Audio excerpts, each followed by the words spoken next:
अच्छा, तो नेक्स्ट हम लोग जो कंटिन्यू कर रहे हैं that is rules of inference, जो मैंने ऑलरेडी बताया था कि डेफिनेशन देख लेते हैं। हालांकि मैं ये ऑलरेडी बता चुका हूँ कि inference is basically the process of deriving a logical conclusion from certain basic assumptions called premises. मतलब वही जो इन नंबर ऑफ प्रेमाइसेस हैं जिनके ट्रू होने पर हमें किसी एक कंक्लूशन का वैलिडिटी चेक करना कि वेदर इट इज़ ट्रू और it is false by using some certain reasoning. That process by employing certain principles, by using some reasoning, uh, principles of reasoning, and these are called rules of inference. इसी को ही rules of inference बोला जाता है। And अभी हम देखेंगे कुछ rules of inference, ठीक है। तो मैं एग्जांपल देता हूँ। फॉर एग्जांपल कि मान लो यहाँ पे देता हूँ, जगह नहीं है वैसे, कहाँ पे यहाँ पे देखते हैं।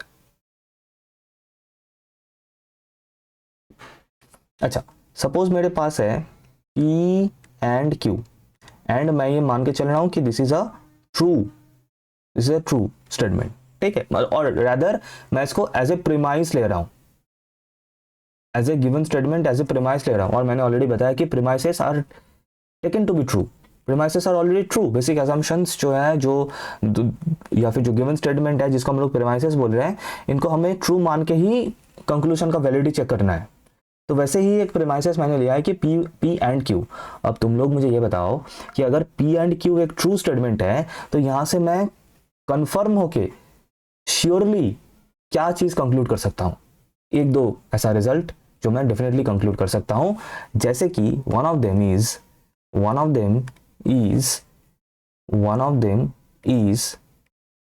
P इटसेल्फ, है ना। लॉजिक क्या है समझना कि अगर P एंड Q ये एक ट्रू स्टेटमेंट है, P एंड Q का ट्रूथ वैल्यू अगर ट्रू है तो तुम लोग मुझे ये बताओ कि P भी ट्रू होना पड़ेगा एंड Q भी ट्रू होना पड़ेगा, तब जाके इसका जो ट्रूथ वैल्यू वो ट्रू होगा P एंड Q का। That means if P and Q this are premise, that is a valid statement, sorry valid नहीं, दैट्स अ ट्रू स्टेटमेंट, और उससे अगर मैं कंक्लूजन ले रहा हूं P, सिर्फ P को एज मैं कंक्लूजन ले रहा हूं, तो डेफिनेटली ये भी ट्रू होगा। हाँ सर, वही तो मैंने बताया यहाँ पे। तो ये जो आर्ग्यूमेंट है, ये अगर मैं इसको एज ए आर्ग्यूमेंट अभी मैं देखूं तो ये एक वैलिड आर्ग्यूमेंट है, एब्सोल्युटली वैलिड आर्ग्यूमेंट है। कैसे वैलिड हुआ? क्योंकि हो सकता है प्रीमाइस एक ही हो सकता है प्रीमाइस एक से ज्यादा हो, कोई दिक्कत नहीं। अगर प्रीमाइसेस ट्रू है और उस ट्रू प्रीमाइसेस हमेशा ही ट्रू होगा और उससे अगर कंक्लूजन भी हमें ट्रू मिल रहा है, then definitely we can conclude that argument is a valid argument. And not only for P, this we can also do for Q as well. अगर मैं यहाँ पे Q भी लेता तो भी आर्गुमेंट डेफिनेटली वैलिड होता। तो ये कुछ जनरल अंडरस्टैंडिंग है, बेसिक अंडरस्टैंडिंग है, हमने वी हैव डन, इसको कुछ नाम दिया और कुछ नहीं। ओके, तो ऐसे ही कुछ 14-15 रूल्स ऑफ इन्फरेंस हम लोग देखेंगे, जो ऐसे ही बेसिक अंडरस्टैंडिंग है, जिनका कुछ नाम दिया गया है एंड हमें उन नाम से ही उनको पहचानना है एंड देखना है कि कैसे डिफाइंड है वो, ठीक है। लेकिन उसके पहले कुछ और 3 बेसिक सा रूल्स है जो कि उनसे डिफरेंट है, वो अलग है, जो मैं नेक्स्ट स्लाइड में स्टार्ट करूंगा। ये क्या है? एक पर्टिकुलर टाइप ऑफ क्वेश्चंस होता है या फिर जो वैलिडिटी चेकिंग का जो क्वेश्चन होता है उन पे भी हम लोग इन रूल्स को यूज कर सकते हैं। 3 रूल है, this rules are called rule P, rule T and rule CP, ठीक है। क्या है ये? पहले यहाँ पे मैं इनका स्टेटमेंट्स पढ़ के एक बार सुना देता हूँ, हालांकि अभी समझ में नहीं आएगा डेफिनेटली, जो हम लोग जब क्वेश्चंस करना स्टार्ट करेंगे वहां पे हम इसको समझेंगे अच्छे से। तो a premises may be introduced at any step of the derivation. हम लोग मतलब जो जो प्रीमाइसेस क्वेश्चन में गिवन रहेगा और उन प्रीमाइसेस को मिला के हमें कुछ एक कंक्लूजन का वैलिडिटी चेक करना है, तो हम कहीं पर भी सपोज 4 या 5 प्रीमाइसेस है क्वेश्चन में गिवन, हम कहीं पर भी उन प्रीमाइसेस को यूज कर सकते हैं throughout the process of the derivation as a true statement, next, a formula S may be introduced in the derivation if S is tautologically implied by any one or more preceding formula in the derivation। मान लो हम लोग 5-6 steps कर चुके हैं उस proof का, उस validity checking का, फिर वहां पे फिफ्थ या सिक्स्थ स्टेप में हमें कोई एक बाहर से एक प्रेमाइसिस या फिर एक फॉर्मूला एस हमें लेना पड़ रहा है, हम लोग उसको तभी इंट्रोड्यूस कर सकते हैं उस डेरिवेशन के बीच में अगर वो स्टेटमेंट, अगर वो प्रोपोर्शनल फंक्शन, वो फॉर्मूला उसके पहले स्टेप्स में किया हुआ किसी भी डेरिवेशन से हमें वो फॉर्मूला अगर हमें मिल सके, मतलब टोटोलॉजिकली वो इम्प्लाइड हो, तब जाके हम उसको इंट्रोड्यूस कर सकते हैं। फिर से बता रहा हूँ, ये चीज़ें और भी क्लियर होगा जब हम लोग एग्जाम्पल करेंगे, क्वेश्चंस करेंगे। Finally the last one, rule CP, if we can derive a formula S from another formula R and a set of premises, then the statement R implies S, then the statement R implies S can be derived from the set of premises alone. फिर से ये समझ में अभी नहीं आएगा, मैंने सिर्फ रीड आउट कर दिया, बाकी जब हम लोग क्वेश्चन करेंगे इसी लेक्चर में करेंगे। पहले मैं बाकी का रूल्स में बता दूं, उनके बाद जब हम लोग क्वेश्चन करेंगे तब वहां पे ये मैं डिस्कस करूंगा, so do not worry. Okay, so इसको अभी आगे कंटिन्यू करते हैं। सो रूल्स ऑफ इन्फरेंस, जो कि एक मैंने अभी बताया, तो उन्हीं को ही हम लोगों ने कुछ नाम दिया है, एंड ऐसा ही कुछ और रूल्स ऑफ इन्फरेंस है जिनको हम लोग अभी देखेंगे। तो starting with the first one, that is simplification. जो अभी हम लोगों ने वो कंजंक्शन वाला देखा, वही है सिंप्लीफिकेशन बेसिकली। तो यहाँ पे हम लोग इस तरीके से लिखेंगे कि P एंड Q, ठीक है, therefore P, this is valid argument. अभी मैंने बताया क्यों, क्योंकि अगर ये प्रेमाइस है ना, एक बार और बता देता हूं, क्योंकि अगर ये प्रेमाइस है that is P and Q, premise मतलब हमेशा ट्रू ही हमें लेना है, तो अगर ये ट्रू है तो डेफिनेटली P भी ट्रू होगा एंड Q भी ट्रू होगा, तब जाके दोनों ट्रू का कंजंक्शन ही तो ट्रू बनता है। दोनों में से अगर एक भी फॉल्स हो तो वो फॉल्स हो जाता है। इसका मतलब ये प्रीमाइस जो कि P एंड Q है वो ट्रू है, एब्सोल्युटली ट्रू है, तो इसका मतलब P भी ट्रू होगा एंड Q भी ट्रू होगा। दैट मीन्स अगर मैं कंक्लूजन लूँ, सिर्फ P अगर मैं एज कंक्लूजन लूँ यहाँ पे, तो डेफिनेटली ये भी ट्रू होगा। और इसका मतलब अगर ट्रू प्रीमाइसेस से हमें कंक्लूजन भी ट्रू मिल रहा है, तो दैट मीन्स ये जो एंटायर आर्ग्यूमेंट है, आर्ग्यूमेंट क्या है सर यहाँ पे, ये है आर्ग्यूमेंट, ये जो आर्ग्यूमेंट है this is a completely valid argument, ठीक है। अच्छा, सिमिलरली मैं इसको थोड़ा सा क्लीन कर दूं, है ना। सिमिलरली इसका सिमिलरली दूसरा पहलू, दैट इज सर ये तो P के लिए आपने लिखा, आप तो चाहते तो Q के लिए भी लिख सकते हैं। हाँ सर, क्यों नहीं लिख सकते, तो मैं वो भी लिख देता हूं कि P एंड Q अगर ये प्रेमाइस है तो conclusion that is therefore Q also, this is also a valid argument, this is also a valid argument। सही है, क्योंकि मैंने अभी बताया P एंड Q अगर ट्रू है तो P भी ट्रू होगा एंड Q को भी ट्रू होना पड़ेगा, right, surely guaranteed to be true, that is the point for a valid argument, ठीक है। अच्छा सर, इसको कुछ, क्योंकि हम लोगों ने कुछ डिफरेंट फॉर्म्स हम लोगों ने या फिर डिफरेंट टर्मिनोलॉजीज हम लोगों ने देखा था, है ना। लॉजिकल इंप्लाइज वाला, वैलिड वाला तो हम लोगों ने समझ लिया। अभी नंबर 2 जो है लॉजिकल इंप्लाइज वाला, दैट मीन्स सर क्या हम इससे ये बोल सकते हैं, क्या बोल सकते हैं, क्या बोल सकते हैं कि हम लोग क्या इससे ये बोल सकते हैं कि therefore P and Q logically implies P as well as Q के लिए भी हम लोग ये डेफिनेटली बोल सकते हैं कि P and Q logically implies Q as well. यही तो था, है ना, वैलिड आर्गुमेंट का दूसरा टर्मिनोलॉजीज, ठीक है। या फिर ये एक फॉर्म हो गया, है ना, ये दूसरा फॉर्म हो गया, या फिर तीसरा जो फॉर्म था हम लोगों का, दिखा देता हूं यहाँ पे। अच्छा, इज वैलिड लिखना सही रहेगा यहाँ पे, दिस इज वैलिड। सिमिलरली मैं Q के लिए भी लिख सकता हूँ, बाय द वे फिर से बता रहा हूँ। और तीसरा जो फॉर्म है ना, ये टोटोलॉजी वाला जो टर्मिनोलॉजी है सर, ये भी हम लोग लिख सकते हैं, दैट इज हम लोग लिख सकते हैं कि P एंड Q, इसको भी यहाँ पे ब्रैकेट डाल दो, P and Q implies P is a tautology. Is a tautology. ठीक है, तो ये भी हम लोग बोल सकते हैं. तो सेम ही चीज है, सिर्फ डिफरेंट टर्मिनोलॉजीज है और कुछ नहीं. ठीक है, सो डिफरेंट टर्मिनोलॉजीज है सेम चीज के लिए. ओके, नेक्स्ट देखते हैं. ओके, तो सिंप्लीफिकेशन में हम लोगों ने क्या किया?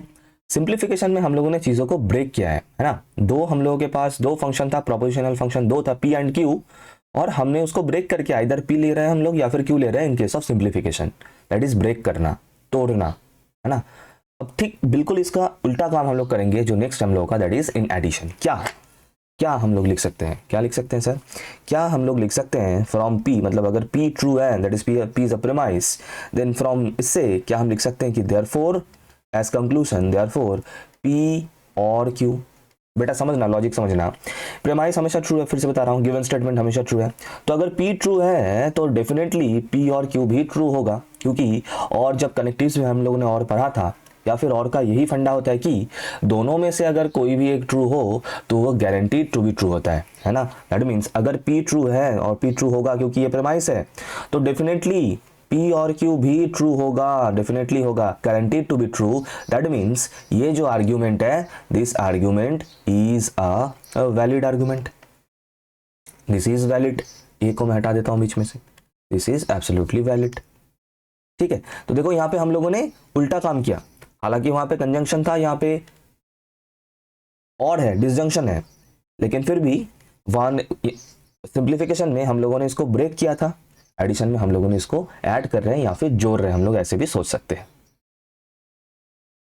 अच्छा देखो, मैं बार बार नहीं लिख रहा हूं, लेकिन फिर भी इससे भी हम लोग जस्ट एज दिस टू हम लोग इसके लिए भी वही सेम चीजें लिख सकते हैं. ठीक है, दैट मीन्स मतलब कहने का मतलब यह है कि that is P logically implies P और Q is valid. ये हम लोग लिख सकते हैं नंबर 1. नंबर 2 ये भी लिख सकते हैं सेम इसी के जैसा, that is P implies P और Q is a tautology. Is a tautology. ठीक है, अब यहाँ पे एक और मैं यहाँ पे चीज़ मैं एक बार यहाँ पे क्लैरिफाई करता हूँ इसके नीचे. दैट इज देखो, क्या हम ये लिख सकते हैं, P है एज प्रीमाइस मैं ले रहा हूँ और इसके साथ मैं ले रहा हूँ देयरफॉर P एंड Q. देखो ध्यान देना, यहाँ पे और था, है ना, यहाँ पे और था, लेकिन अभी मैं as conclusion P and Q ले रहा हूँ. अब मेरा क्वेश्चन ये है, क्या ये वैलिड है? क्या ये वैलिड होगा, है ना. देखो सोच के देखना कि सर ये इज नॉट वैलिड या फिर ये इनवैलिड है. क्यों? रीजन क्या है? क्योंकि सर अगर P ट्रू है, मतलब P तो ट्रू है ही, लेकिन P ट्रू होने पर मैं ये गारंटी के साथ नहीं बोल सकता हूँ कि P एंड Q भी ट्रू होगा. नहीं, वो Q के ऊपर भी डिपेंड करता है, राइट, वो Q के ऊपर डिपेंड करता है.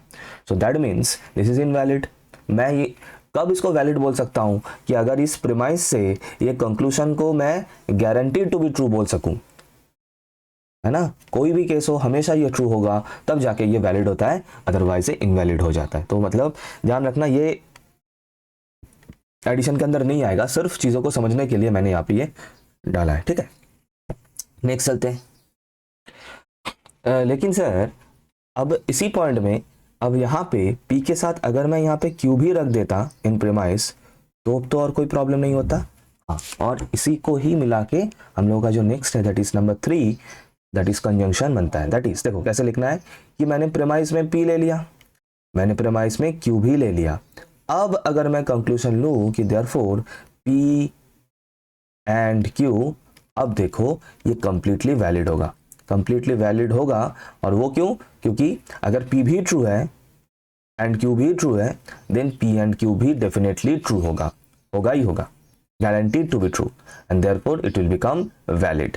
ठीक है, तो इसका मतलब ये एक अनदर हमें रूल्स ऑफ इन्फरेंस मिल गया। अच्छा, नेक्स्ट चलते हैं, नंबर 4, बहुत प्यारा है, बहुत इंपॉर्टेंट है, डिसजंक्टिव सिलोजिज्म। ठीक है, नाम याद रखना है इसका। हमें कंजंक्टिव सिलोजिज्म देखने मिलेगा, हम आएंगे उसके ऊपर, लेकिन जो सिलोजिज्म है with respect to disjunction, that is with respect to और, वो होता है डिसजंक्टिव सिलोजिज्म। लेकिन हमें नाम भी याद रखना होता है।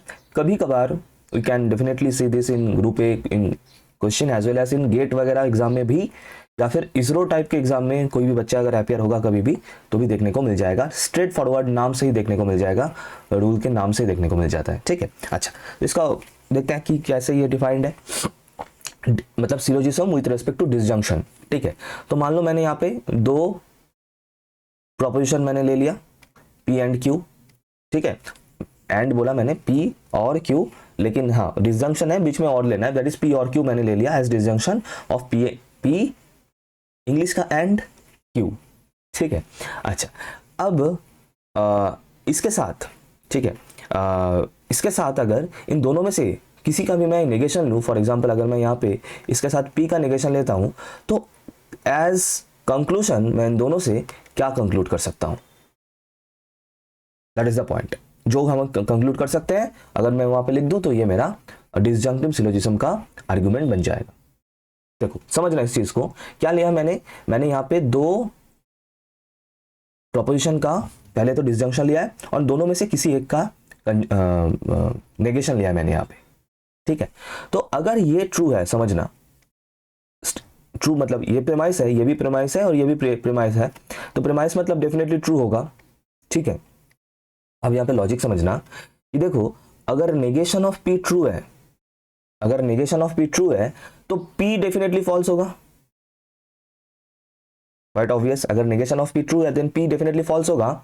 अब समझना अगर P फॉल्स है, इस सिचुएशन में मुझे P और Q ट्रू चाहिए, तो डेफिनेटली Q को ट्रू होना ही पड़ेगा, अदरवाइज P और Q तो ट्रू नहीं हो सकता है। फिर से एक और बार रिपीट कर रहा हूं कि नेगेशन ऑफ P ट्रू है because negation of P premise है, तो नेगेशन ऑफ P अगर प्रेमाइस है और वो ट्रू है तो डेफिनेटली P फॉल्स होगा, और P और Q जो एक और प्रेमाइस है और उसको हमें ट्रू लेना ही पड़ेगा, तो P और Q को ट्रू होने के लिए इन द सिचुएशन कि P इज ऑलरेडी फॉल्स तो Q को ट्रू होना ही पड़ेगा। That means guaranteed to be true एक स्टेटमेंट हमें मिल रहा है, दैट इज Q। तो ये बन गया मेरा डिसजंक्टिव सिलोजिज्म का argument, as simple as that. याद रखना, देखो लॉजिकली समझोगे, याद रखोगे तो कभी कभी कोई भी प्रॉब्लम नहीं होगा क्वेश्चन सॉल्व करने में और कुछ नहीं। ठीक है, तो मेरा यहाँ पे क्या बना, फिर फॉर्म क्या बना, this is the form of disjunctive syllogism, P और Q as a premise, negation of P as a premise and the conclusion is only Q।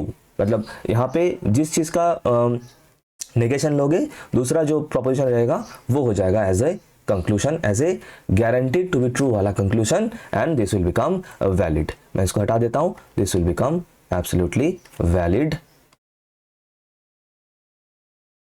Argument. ठीक है, मजा आया, लाइक किया करो।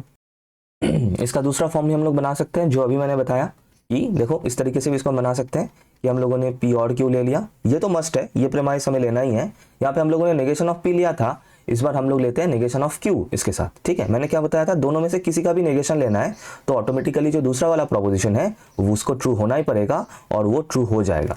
And this is another form of disjunctive syllogism जो कि हमें क्वेश्चन सॉल्व करने में बहुत बार देखने को मिलेगा। तो ये फॉर्म आई होप क्लियर है और दिमाग में बिल्कुल फिट कर लो, नाम के साथ ये वाला फॉर्म फिट कर लो। डिसजंक्शन के रिस्पेक्ट में सिलोजिज्म अगर हो रहा है कुछ इस तरीके से तो this will be the thing. ठीक है, चलो कंजंक्टिव सिलोजिज्म के देखते हैं अभी। अच्छा, नेक्स्ट जो है दैट इज कंजंक्टिव सिलोजिज्म। नाम है कंजंक्टिव सिलोजिज्म लेकिन काम इसका डिसजंक्शन के फॉर्म में ही होगा। वो कैसे, देखो पहले मैं इसका फॉर्म बताऊं। ठीक है, देखो क्या है, मान लो अभी इस बार जो हम लेंगे P एंड Q, क्योंकि कंजंक्शन है ना, कंजंक्शन है तो P एंड Q लेना है, लेकिन अकॉर्डिंग टू द फॉर्म हमें इसके सामने एक नेगेशन डाल देना है। ठीक है, और इसके ये एक प्रेमाइस हो गया मेरा, एक प्रेमाइस ये हो गया। दूसरा प्रेमाइस मैं ले लेता हूं इन दोनों में से किसी एक को मैं एज ए प्रेमाइस ले लेता हूं विदाउट नेगेशन। नेगेशन ऑलरेडी मैंने ले लिया एक वहां पे, दूसरा विदाउट नेगेशन, दोनों में से कोई भी एक।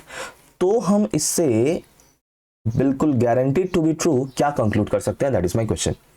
ये अगर लाइव क्लास में होता है तो और भी मतलब अच्छा होता है चीज़ों को समझना, क्योंकि क्वेश्चन हर एक स्टेप में क्वेश्चन जनरेट होता है। लेकिन कोई बात नहीं, रिकॉर्डेड लेक्चर है तो ऐसा सोचो कि मतलब जब मैं कुछ पूछ रहा हूँ तो उसको पॉज करके उसका आंसर पहले सोच लो, तब जाके जो है ना बहुत बेहतरीन तरीके से लॉजिक क्लियर हो जाएगा। ठीक है, अच्छा देखो इसको मैं थोड़ा सा सॉल्व करके मैं बताता हूँ। देखो अगर मैं इसका एक इक्विवेलेंट स्टेटमेंट बना लूँ चीज़ों को समझने के लिए, तो इसके ऊपर मैं डी मॉर्गन अप्लाई कर सकता हूँ।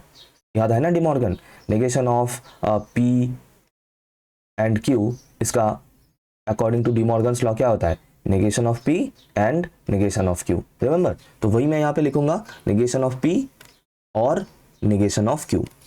ये एक दूसरा हो गया। और दूसरा प्रेमाइस क्या है, पी। अब देखो समझना बेटा, समझना कि सर ये भी ट्रू है क्योंकि ये एक प्रेमाइस है, चीज़ों को यहाँ से देखना इस वाले पार्ट में, और ये भी प्रेमाइस है तो ये भी ट्रू है।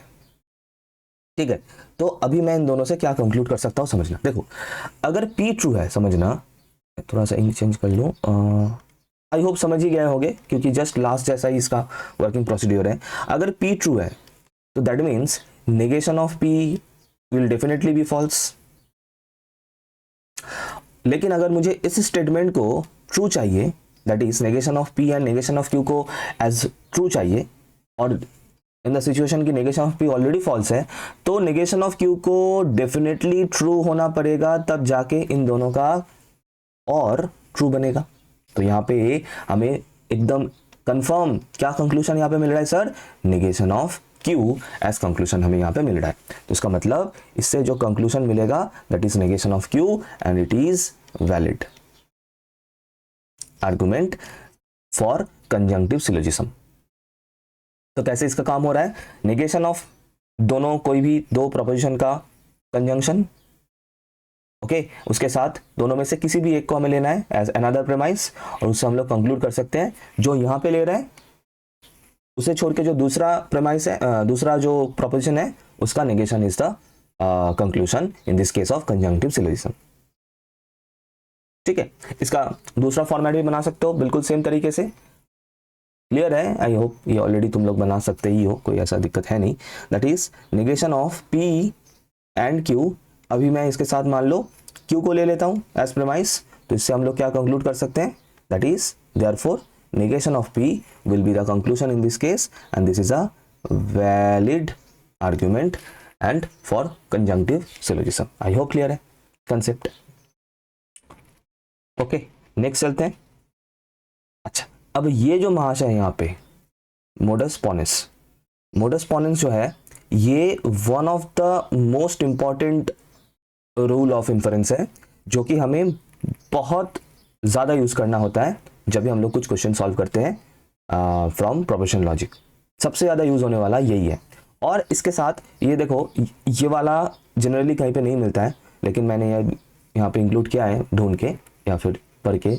दैट इज़ इसके साथ मोडस पोनेंस के साथ बच्चे जो है एक चीज़ मतलब कंफ्यूज हो जाते हैं, एक चीज़ को कंफ्यूज कर देते हैं, और वो फॉर्म ताकि हम लोग कंफ्यूज ना हो उसके लिए भी उस फॉर्म को मैंने यहाँ पे लिखूंगा। जो फेलेसी है हम देखेंगे उसको पहले, इसको पहले देख लेते हैं।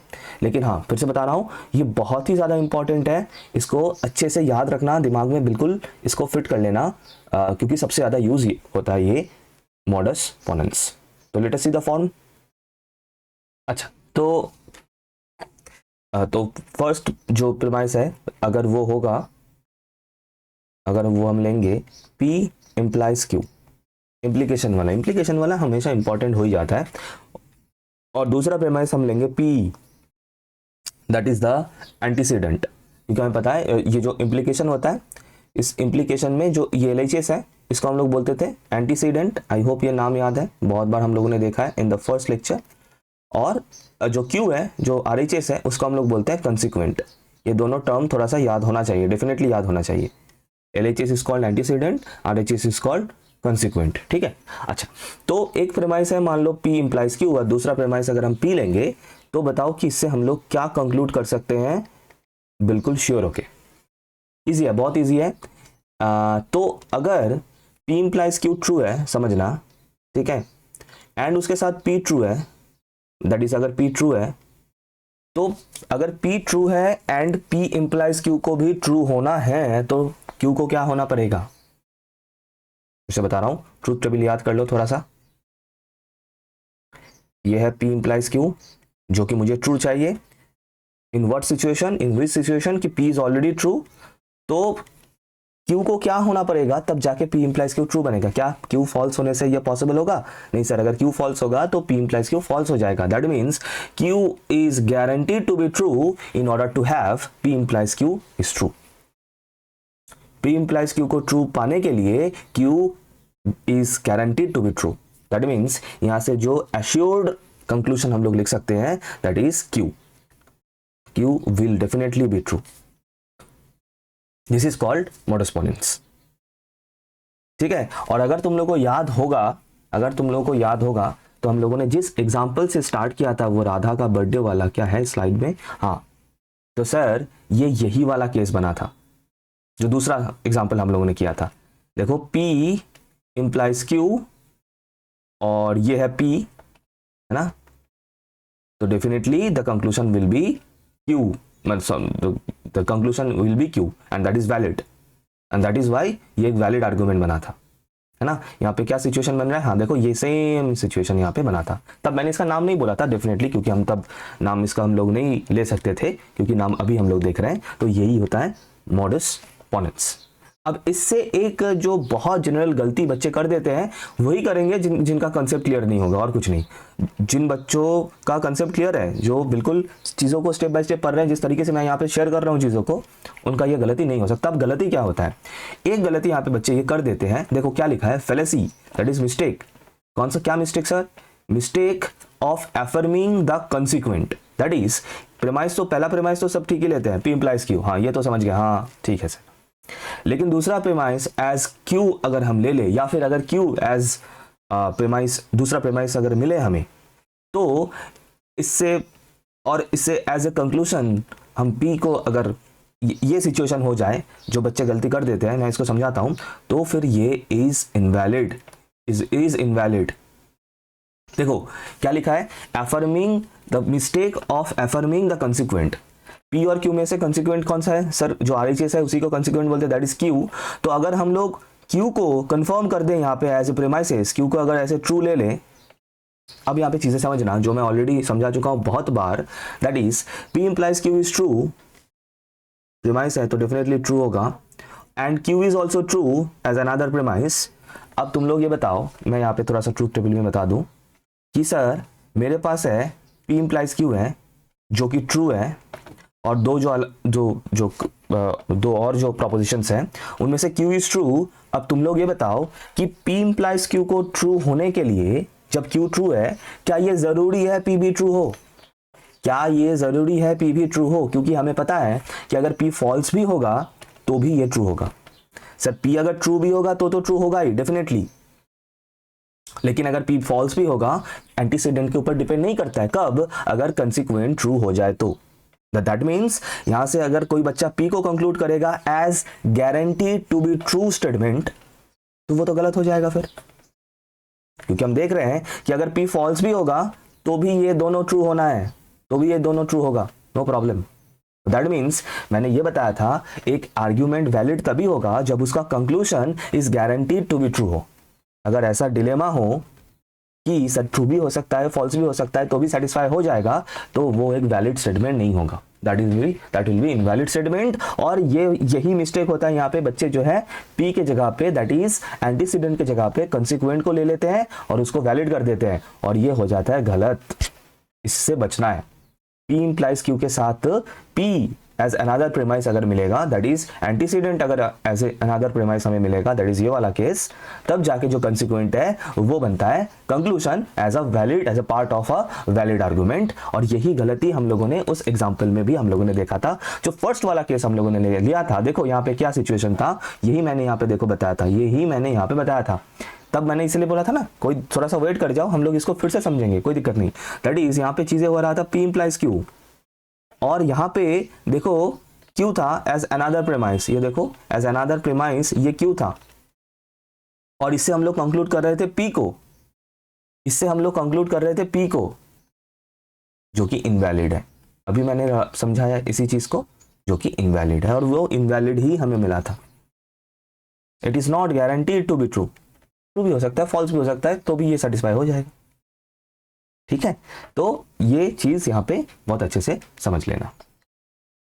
आई होप अच्छा लग रहा है, चीजें समझ में आ रहा है, क्लियर हो रहा है। लाइक जरूर करना, शेयर करना अमंग योर फ्रेंड्स जितना ज्यादा हो सके। और यहाँ पे मैं थोड़ा सा लेके चलना चाहूंगा वेबसाइट के ऊपर। 2 कोर्स जो हम लोगों ने लॉन्च किया बहुत पहले से ही, जिसका ऑलरेडी तगड़ा तरीके से पढ़ाई चल रहा है और हो भी चुका है उनके ऊपर, तो फिर से वो थोड़ा सा मैं दिखा दूं, फिर उसके बाद मैं वापस आता हूं और कंटिन्यू करता हूं बाकी का रूल्स ऑफ इन्फरेंस को। ठीक है, अच्छा यहाँ पे मैं एक चीज़ बता दूं, दैट इज़ हालांकि ये सेकेंड सेमेस्टर के लिए है, बट फिर भी बहुत सारे बच्चों का शायद केमिस्ट्री में बैक है, एंड जो भी तुम लोगों का जूनियर है, अगर उन लोग के साथ थोड़ा सा शेयर कर दो तो हम सभी का थोड़ा सा हेल्प हो जाए। तो ये कोर्स ऑलरेडी हम लोग बहुत दिन पहले ही लॉन्च कर चुके हैं, लास्ट मंथ ही हम लोग लॉन्च कर चुके हैं, और बहुत सारा क्लासेस ऑलरेडी हो चुका है, और भी क्लासेस होने वाला है। That is chemistry and C programming का इंडिविजुअल कोर्सेस हैं, और ये कॉम्बो भी है, जो भी चाहे तुम लोग इसको अवेल कर सकते हो। तो उसके लिए वेबसाइट में जाना है, वेबसाइट का लिंक डिस्क्रिप्शन में अवेलेबल है, या फिर सिर्फ टेंडिंग टू इन्फिनिटी सर्च करोगे गूगल में तो आ ही जाएगा वेबसाइट का लिंक। तो उसमें उसको अगर ओपन करोगे तो फ्रंट पेज, मतलब जो होम पेज है वहीं पे आ जाएगा, या फिर कोर्सेस में जाकर भी देख सकते हो। तो यहाँ पर ये कॉम्बो वाला अवेलेबल है सिर्फ और सिर्फ 499 में, जिसमें लाइव सी प्रोग्रामिंग का क्लासेस अभी चल रहा है, कुछ पार्ट ऑलरेडी कवर हो चुका है, कुछ होने वाला है, एंड केमिस्ट्री का recorded video course with PDF वगैरह एवरीथिंग इसमें अवेलेबल है। या फिर कोई बच्चा अगर चाहता है तो इंडिविजुअल कोर्स भी ले सकता है, सी का या फिर केमिस्ट्री का। तो जैसे मतलब फॉर एग्जांपल अगर लेना चाहो तो सिंपली यहाँ पे ऐड टू कार्ट करके कोर्स को अवेल कर सकते हो, केमिस्ट्री का या फिर सी प्रोग्रामिंग का। कूपन कोड वगैरह अवेलेबल है, तो डेफिनेटली उसको भी अवेल कर सकते हो। और जो जूनियर है, मतलब ये मोस्टली ये जो वीडियो है ये सेकेंड ईयर वाले देख रहे हैं, तो जूनियर जो बच्चे हैं फर्स्ट ईयर वाले, उनके साथ भी थोड़ा सा शेयर करना, तो क्योंकि उनका भी तो फिर थोड़ा सा हेल्प हो जाए, और मेरा भी एग्ज़ाम के पहले सभी का हेल्प हो जाए, तो इसके लिए ज़रूर शेयर कर सकते हो। और लिंक, सभी का link, combo and individual course का लिंक भी मैं डिस्क्रिप्शन में डाल दूंगा, वहाँ से भी जाके देख सकते हो। वैसे केमिस्ट्री का मैं बता दूँ, एक मॉड्यूल, फर्स्ट मॉड्यूल कंप्लीट हो चुका है पूरा, एंड अभी थर्ड मॉड्यूल ये देखो ऑलरेडी सभी वीडियोस अपलोडेड है, और उसके साथ उसका PDF नोट्स भी अपलोडेड है केमिस्ट्री का। एंड अभी थर्ड मॉड्यूल स्टार्ट होने वाला है, और आज या कल से वीडियोस आना भी स्टार्ट हो जाएगा।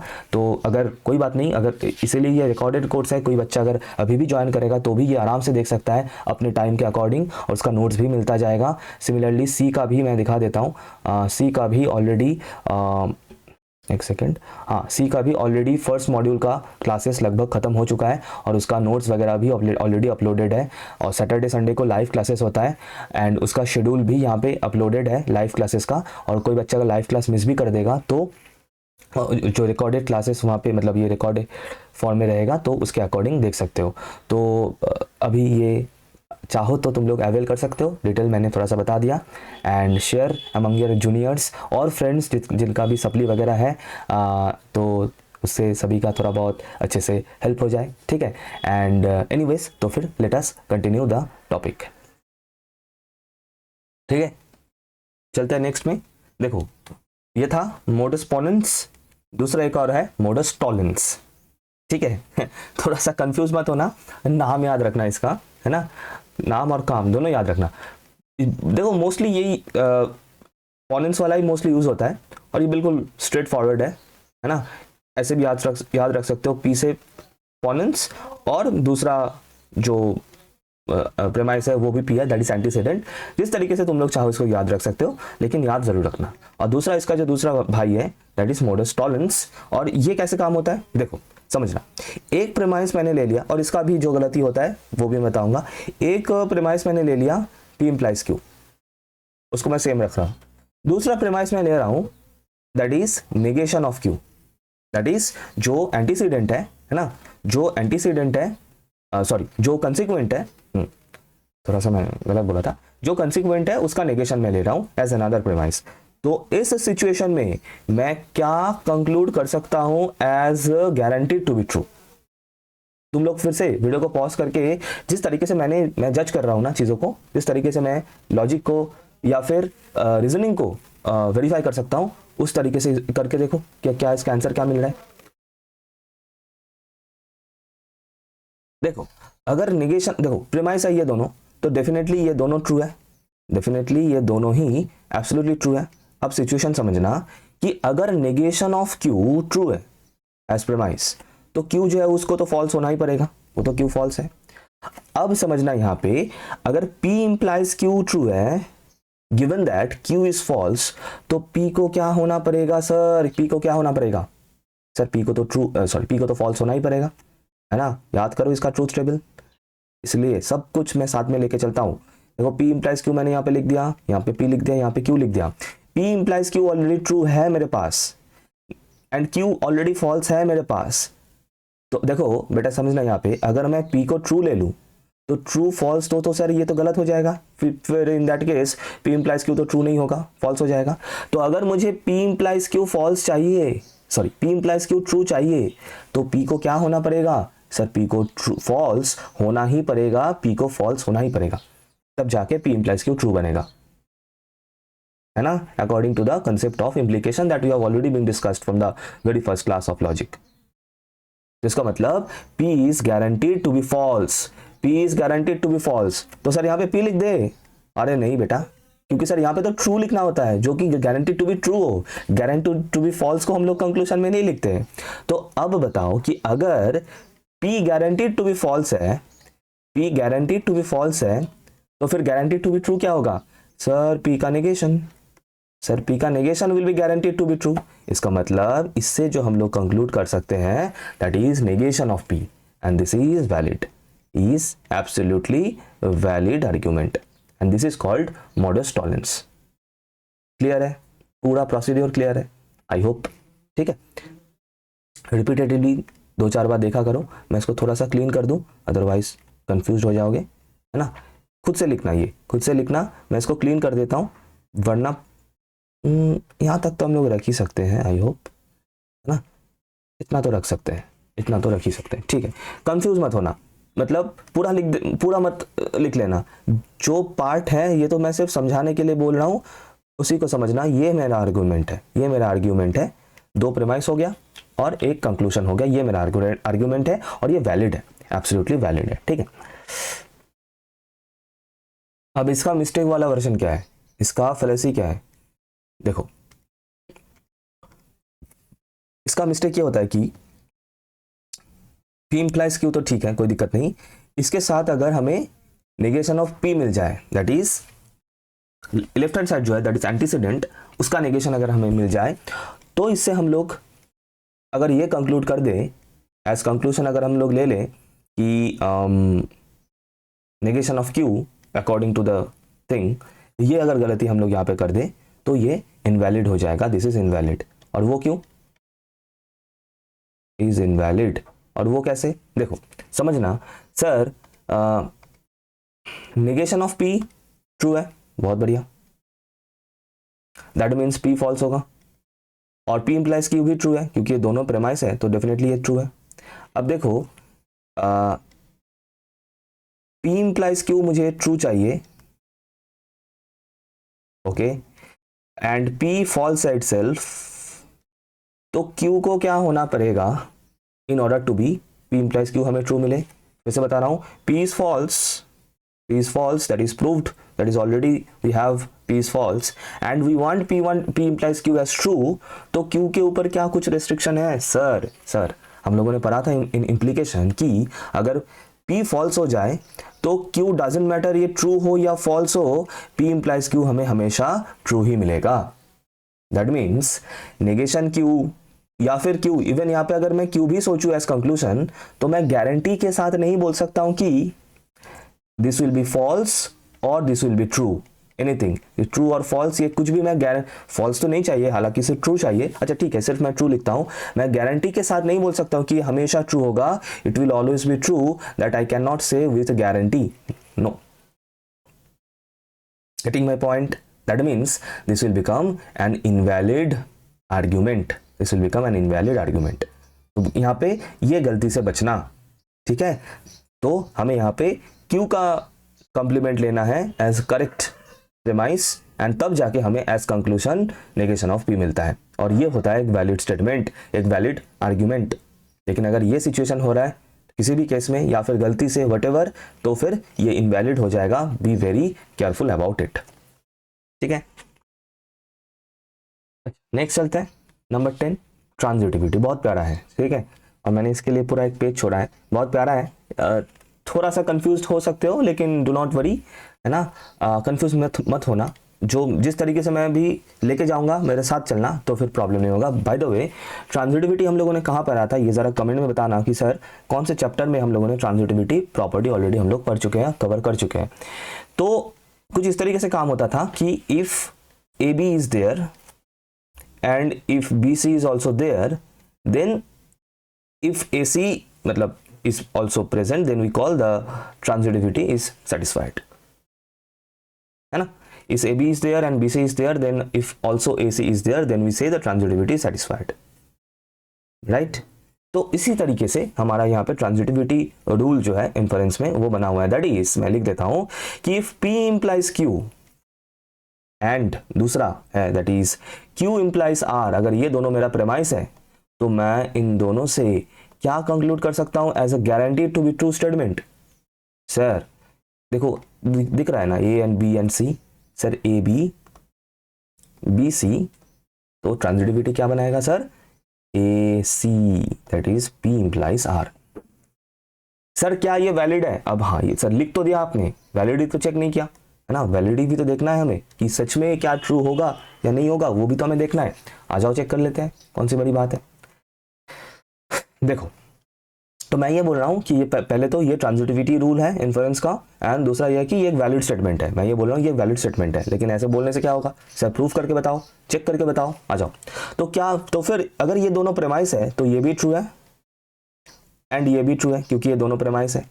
अब समझना, दो केस हमें यहाँ पे समझना है। हम पी से स्टार्ट कर रहे हैं, हम ए से स्टार्ट करते हैं ट्रांजिटिविटी, तो हम यहाँ पे पी है तो ऑब्वियसली हम लोग पी से स्टार्ट करेंगे, और मैं इससे स्टार्ट कर रहा हूँ P is true. Do not worry, P false भी हो सकता है। अब तुम लोग सर पी ट्रू कैसे होगा, पी तो फॉल्स भी हो सकता है। रुको जरा, सब्र करो। तो मैं पहले ये मान के चल रहा हूँ कि पी इज ट्रू। अब मैं कैसे कनेक्ट करते हुए चलूंगा, है ना, जिगजैग, नोट करना। अब अगर P ट्रू है एंड मुझे P implies Q, as a result मुझे ट्रू चाहिए, तो बेटा Q को क्या होना पड़ेगा, वही सेम इंप्लाइज का, इंप्लीकेशन का वही ट्रूथ टेबल। फिर से बता रहा हूं, अगर P इंप्लाइज Q मुझे ट्रू चाहिए, P इंप्लाइज Q मुझे ट्रू चाहिए and P is already true मैं ले रहा हूं, तो Q को भी ट्रू होना पड़ेगा in order to be P implies Q to be true, right. That means Q is true. यहां से ये मिल गया कि Q को ट्रू होना ही पड़ेगा। तो अगर Q ट्रू है तो ये Q भी ट्रू है, अरे सेम ही तो Q है। फिर से देखो, अगर Q ट्रू है, जो कि ऑलरेडी मुझे मिल चुका है, एंड Q इंप्लाइज R भी मुझे ट्रू चाहिए, सिंस वो एक प्रीमाइस है, तो इसका मतलब R को भी ट्रू होना पड़ेगा, और कोई चारा नहीं है और कोई उपाय नहीं है, R को भी ट्रू होना पड़ेगा।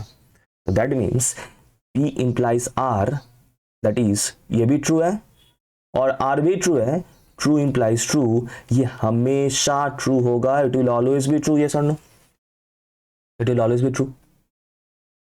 That means this is absolutely valid, this is a valid argument. दो चार बार इसको देखना अच्छे से।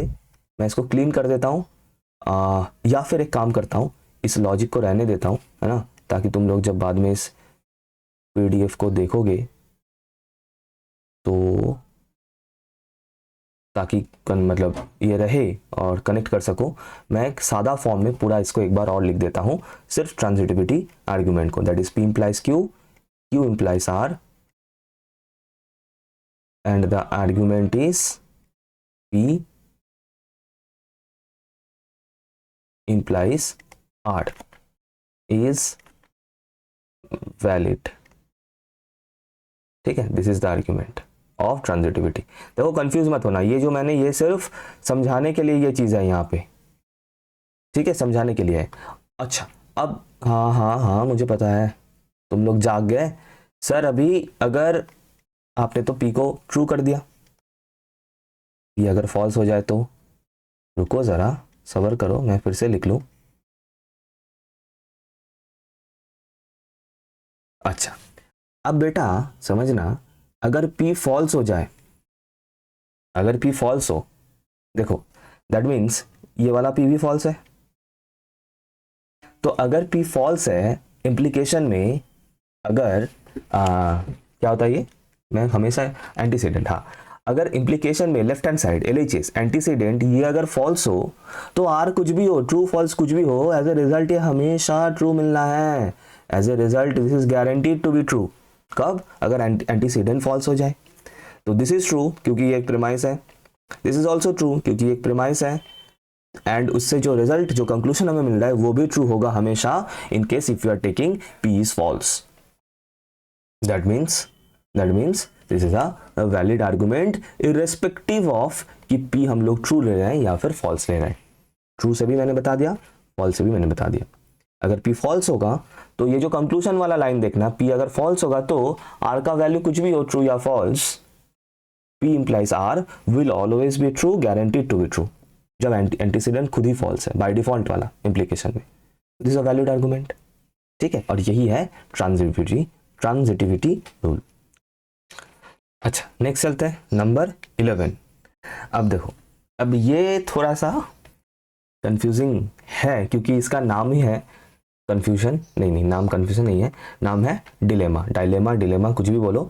और तीन हमें देखने को मिलता है, एक है सिंपल सिर्फ डायलेमा, दूसरा है कंस्ट्रक्टिव डायलेमा, दूसरा है डिस्ट्रक्टिव डायलेमा, ठीक है। तीनों को मैंने एक साथ रखा है ताकि एक साथ हम इसको लेके चले, स्क्रीन के ऊपर एक साथ देखने से कंसेप्ट जो है वो और भी अच्छे तरीके से क्लियर होगा, ठीक है। तो पहले डायलेमा से स्टार्ट करते हैं। तो मान लो मेरे पास प्रीमाइसेस है कुछ इस तरीके से, P इंप्लाइज R, सर यहाँ तक तो ठीक है, कोई दिक्कत नहीं। दूसरा है Q इंप्लाइज R, देखो ध्यान देना, चेंजेस नोटिस करना, सर इसमें था P implies Q, Q implies R transitivity में, ये तो इजी है, समझाया। यहाँ पे क्या होगा, P implies R and Q implies R। अच्छा मैं इसको थोड़ा सा स्लाइड कर देता हूँ राइट साइड में,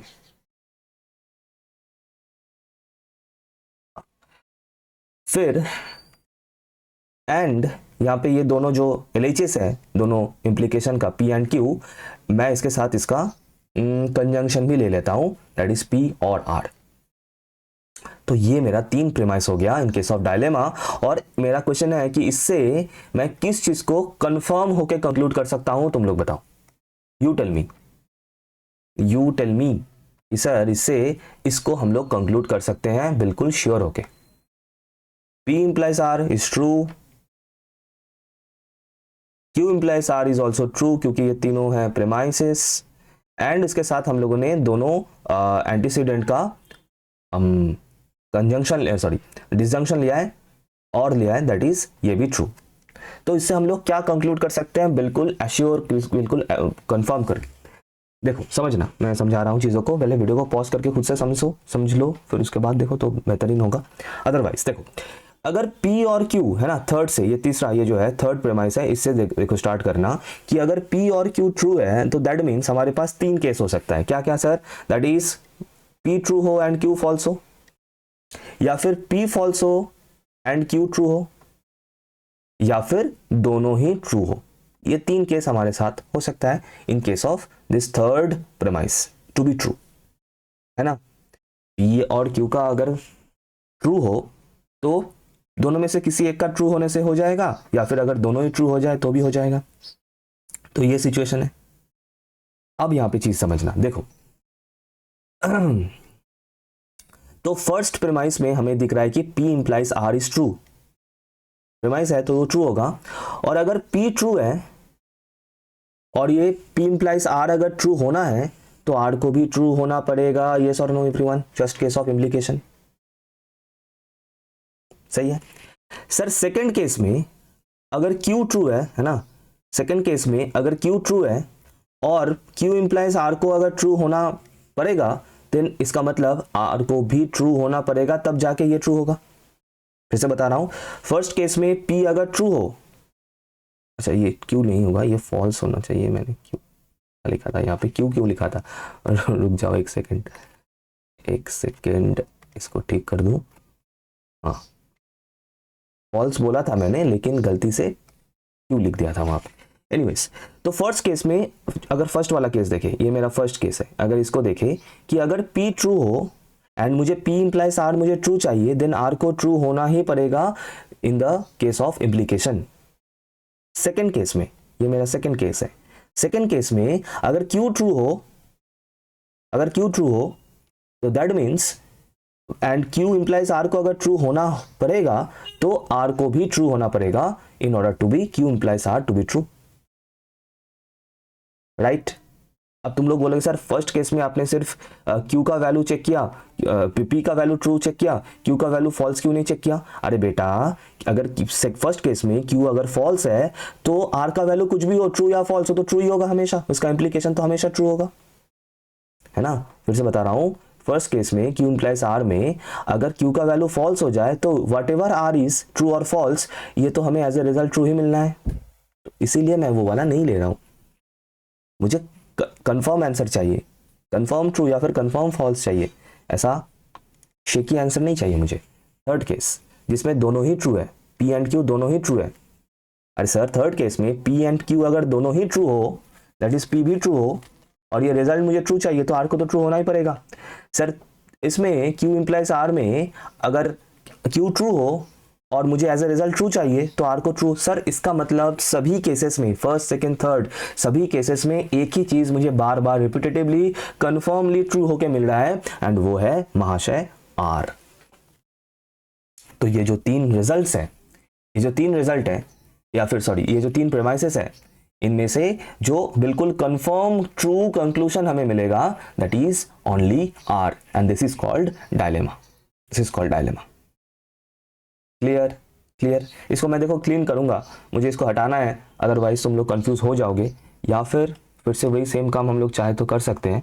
इसको रहने देते हैं यहाँ पे, इसको थोड़ा सा इसका साइज में डिक्रीज कर देता हूँ, ताकि ये देखो, फिर से बता रहा हूँ, जो लोग सिर्फ PDF देखेंगे उनको तो समझ में नहीं आएगा, ये चीज़ जो है सिर्फ समझने के लिए है।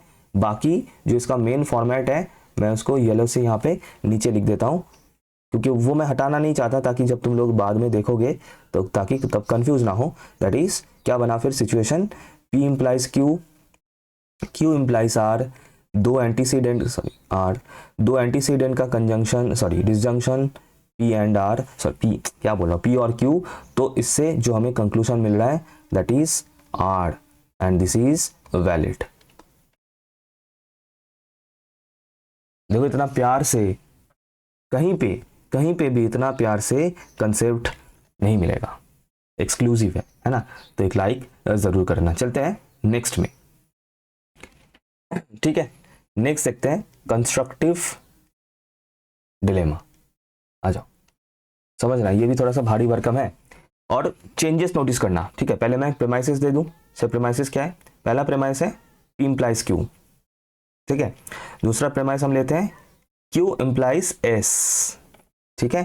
तो इसका मतलब सर चेंज क्या होगा? देखो इसमें क्या चेंज था, हाँ इसमें क्या चेंज था, ये मैंने गलत लिखा क्या? हाँ ये मैंने गलत लिखा यहाँ पे, तभी मैं सोचूं सर ये R होगा, तभी मैं सोचूं ये R होगा, हाँ ठीक। यहाँ पर ये मैंने सही लिखा था, यहाँ पे थोड़ा सा लिखते टाइम थोड़ा सा गलत हो गया था। एनीवेज, तो ये P इंप्लाइज Q नहीं होगा, यहाँ पर भी मैंने गलत लिखा है, ये R होगा। एक सेकंड मैं इसको ठीक कर दूं। हाँ तो इसका मतलब हाँ, जो सिर्फ जो डिलेमा है जो अभी हम लोगों ने किया, उसमें क्या था, उसमें दोनों RHS में दोनों RHS सेम था, दोनों प्रेमाइसेस में दोनों RHS सेम था। इसको और थोड़ा सा हम लोग कॉम्प्लिकेट कर रहे हैं, दैट इज अब इसमें क्या है कि दोनों RHS, दोनों इम्प्लीकेशन में दोनों RHS अलग लिया मैंने, डिफरेंट लिया हम लोगों ने। एक है P इंप्लाइज R, दूसरा है Q इंप्लाइज S, ठीक है। लेकिन एक चीज अभी इसमें भी रहेगा, दैट इज ये थर्ड वाला प्रेमाइस, दैट इज दोनों जो एंटीसीडेंट है P एंड Q, दोनों जो LHS है उनका और तो ये मेरा कंस्ट्रक्टिव डिलेमा का प्रेमाइसेस बन गया, ठीक है। अब मेरा क्वेश्चन ये है तुम लोगों say that is my question. The question is कि इससे हम लोग क्या कंक्लूड कर सकते हैं, बिल्कुल श्योर होके, guaranteed to be true, that will be our answer. इससे हम लोग क्या कंक्लूड कर सकते हैं as guaranteed to be true, बताना जरा सोच के, सोचो सोचो सोचो, वीडियो को पॉज करके सोचो, फिर मैं बताता हूं, ठीक है। वीडियो को पॉज करके जब तक नहीं सोचोगे बेटा, तब तक जो है चीजें क्लियर नहीं होगा, तो डेफिनेटली सोचना। नेक्स्ट अच्छा इसको देखो, समझो, फिर से वही सेम हम लोग थर्ड जो प्रेमाइस है उससे हम लोग स्टार्ट करते हैं। तो ये ट्रू है डेफिनेटली। अच्छा थोड़ा सा इंक चेंज कर लेते हैं, दिस इज ट्रू, ठीक है। Okay, now if this is true then फिर से हमारे पास तीन केसेस होगा कि either P is true and Q is false, या फिर P is false and Q is true, या फिर दोनों ही ट्रू, तब जाके इनका जो डिसजंक्शन है जो और है वो ट्रू होगा, सही है। अब देखो समझना कि इस फर्स्ट केस में क्या हो रहा है, सिचुएशन समझना कि अगर P ट्रू है और मुझे ये ट्रू चाहिए, डेफिनेटली मुझे ये ट्रू चाहिए, है ना, क्योंकि प्रेमाइस है तो ट्रू तो चाहिए ही, तो इसका मतलब R को भी ट्रू होना पड़ेगा, सही है। अच्छा मैं यहां पे जो लिख रहा हूं, कैसे लिखूं यहाँ पे, चलो ये जो मैं लिख रहा हूं this is for the consequence, ठीक है। मतलब ये जो RHS है इनके लिए मैं वहां पे वैल्यूज लिख रहा हूं, ट्रूथ वैल्यूज लिख रहा हूं, ये चीज नोट करना, ठीक है। ये जो देखो फिर से बता रहा हूं, ये जो फर्स्ट केस है दीज आर द वैल्यूज, ये जो तीन केसेस हम लोगों ने यहाँ पे जनरेट किया है, ये वाला एंड ये वाला, these are the different values of the antecedent, for the antecedent. Similarly अब मैं यहाँ पे जो लिखूंगा, यहाँ पे तीन केस में बनाऊंगा, these are for the different values of consequence, ठीक है। तो फर्स्ट जो केस है इसमें सिचुएशन ये हो रहा है कि एक वैल्यू होगा R का और दूसरा वैल्यू होगा इसका, ठीक है। ये जो ट्रू मैंने लिखा है दिस इज फॉर द, अच्छा ये मैं हटा देता हूं, मतलब this is for the entire premise true होने के लिए। अच्छा तो मैंने क्या बताया, थोड़ा सा इंक चेंज कर लेते हैं, इसको लेते हैं। अच्छा हाँ, तो मैंने क्या बताया कि अगर P ट्रू है, ठीक है, और P इंप्लाइज R मुझे ट्रू चाहिए डेफिनेटली क्योंकि ये प्रेमाइस है, तो सर R को क्या होना पड़ेगा, सर R को तो डेफिनेटली ट्रू होना पड़ेगा, और कोई चारा ही नहीं है।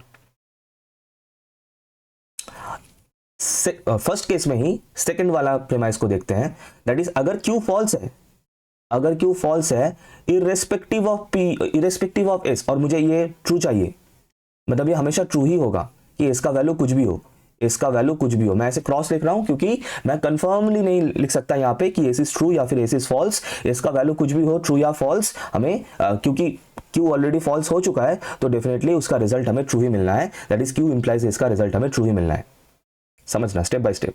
सेकंड केस में चलते हैं, सेकंड वाला केस में चलते हैं। देखो सर P फॉल्स है, फिर से अगर P फॉल्स है एंड P इंप्लाइज R मुझे ट्रू चाहिए, जो कि हमेशा मिलेगा इररेस्पेक्टिव ऑफ R का वैल्यू, वो ट्रू हो या फॉल्स हो R फर्क नहीं पड़ता, P इंप्लाइज R हमेशा ट्रू ही होगा। क्यों? क्योंकि जो इसका एंटीसीडेंट है वो फॉल्स है इन द सेकंड केस। और यहां पे क्या हो रहा है कि अगर अब यहां पे देखना Q इंप्लाइज S के लिए देखना कि अगर Q ट्रू है और मुझे Q इंप्लाइज S मुझे ट्रू चाहिए, Q इंप्लाइज S मुझे अगर ट्रू चाहिए तो डेफिनेटली S को ट्रू होना पड़ेगा, तब जाके ये ट्रू होगा। तो यहां पे ये तो ट्रू होना पड़ेगा, तब जाके Q इंप्लाइज S ट्रू होगा। जो मैं बोल रहा हूं स्टेप बाय स्टेप लिखना, अलग से नोट करना अगर कंफ्यूजन हो रहा है तो चीजों को। थर्ड वाला केस, लास्ट वाला केस देखेंगे। सर इसमें दोनों ही ट्रू है, P ट्रू है, अगर P ट्रू है और मुझे P इंप्लाइज R ट्रू चाहिए तो डेफिनेटली R को ट्रू होना पड़ेगा। एंड सेकंड प्रेमाइस में क्योंकि Q ट्रू है और मुझे Q इंप्लाइज S ट्रू चाहिए तो डेफिनेटली फिर से इसको ट्रू होना ही पड़ेगा। तो कंसीक्वेंस का ये पॉसिबल केसेस हो सकता है, true unknown, unknown true, true true, है ना, true unknown, unknown true, true true.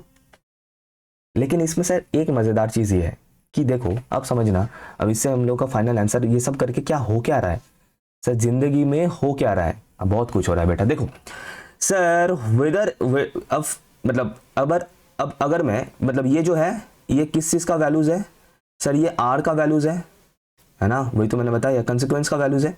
और इसके साथ ये किन का वैल्यूज़ है सर, ये किस चीज़ का वैल्यू है सर, ये एस का वैल्यू है, एस का ट्रूथ वैल्यूज़ है। अब देखो तो इसका मतलब इस रिजल्ट से, ये जो रिजल्ट है मेरे पास राइट हैंड साइड में, ये वाला जो रिजल्ट है मेरे पास राइट हैंड साइड में, इससे हम लोग कंफर्मली क्या कंक्लूड कर सकते हैं, गारंटीड टू बी ट्रू क्या कंक्लूड कर सकते हैं, समझना सर। अगर मैं यहां पे कंजंक्शन ले लूं, दैट इज अगर मैं आर और एस के सॉरी डिसजंक्शन ले लूं, आर और एस का यूनियन ले लूं और ले लूं, क्योंकि हमें पता है ट्रू, देखो अच्छा फिर से मैं यहां पे थोड़ा सा क्लीन करके लिखता हूं, ये है आर का वैल्यूज, एक है ट्रू है ना, एक मुझे पता नहीं ट्रू या फॉल्स, दूसरा ट्रू है।